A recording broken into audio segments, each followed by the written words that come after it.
A lot.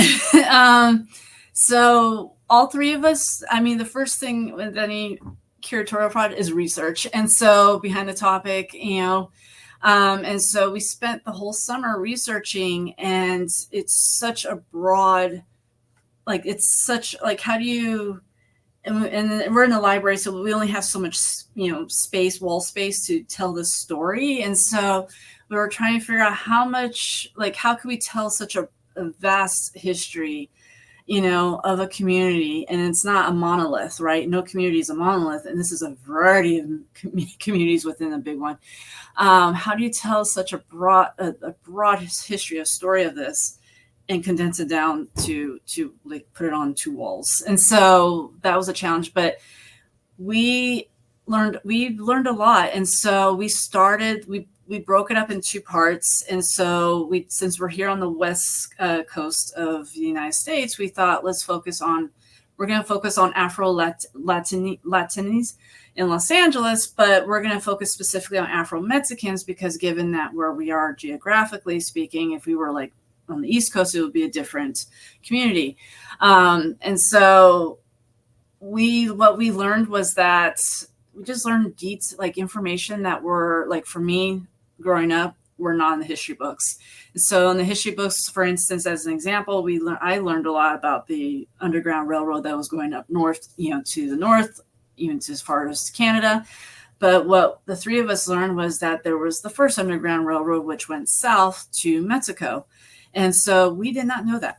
that was new for us to learn, as an example.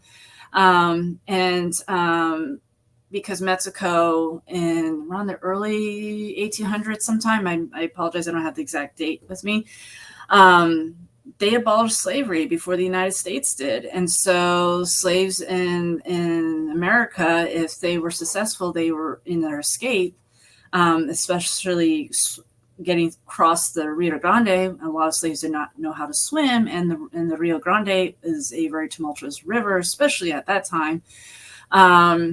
If they're successfully can escape to Mexico, Mexico promised them that they will be free, which they were, as long as they become Mexican citizens, take on the name, a Mexican, the surname, as well, and then protect the borders of Mexico from the Americans, because the tension was rising between the two countries. And so, in which they did. So they became citizens, they got the freedom, and they got, land.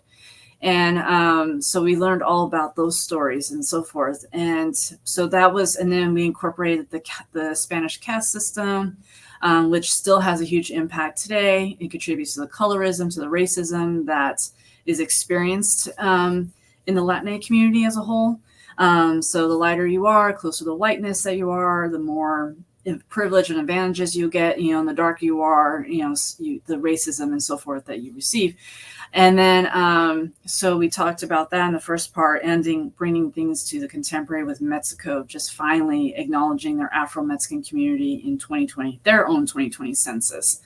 And then we go into the second half of the exhibition, which talked about we're bringing it locally, so Los Angeles. And so we brought to light of the founder, well, not the founders, because the Tongva people were one of the Native Americans who were the first who lived here. And so those who followed afterwards in the history books, again, growing up, this, of Los Angeles, the settlement, and that's now Olivera Street in downtown LA.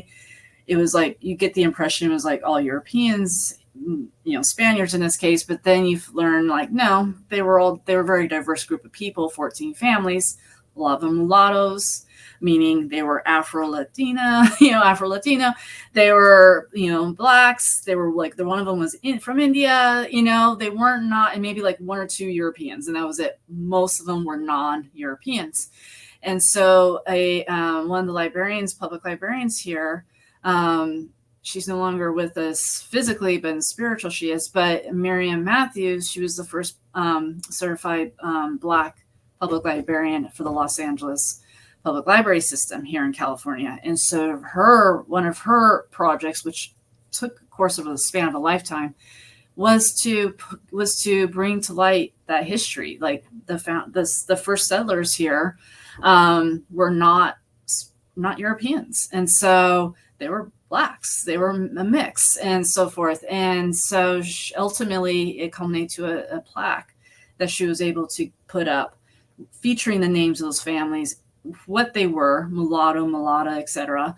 And now that plaque is still up on Olivera Street that anyone who's here or visits here can see for themselves. And we feature that image and of Mary Matthews in the exhibit. So we see this whole Afro Latinas culture and history already, that's already been embedded here, not just in Mexico, as well as the rest of Central and South America and the Caribbean, but also here in Los Angeles, and you can imagine all throughout the United States as well. And so it just contributes to the whole African diaspora conversation. And so, but you see this like, oh, this community has been here in LA since day, from the get-go. And even one of our governors, Pio Pico, he was Afro Latina, right? And so he was one of us, and you just see this whole history.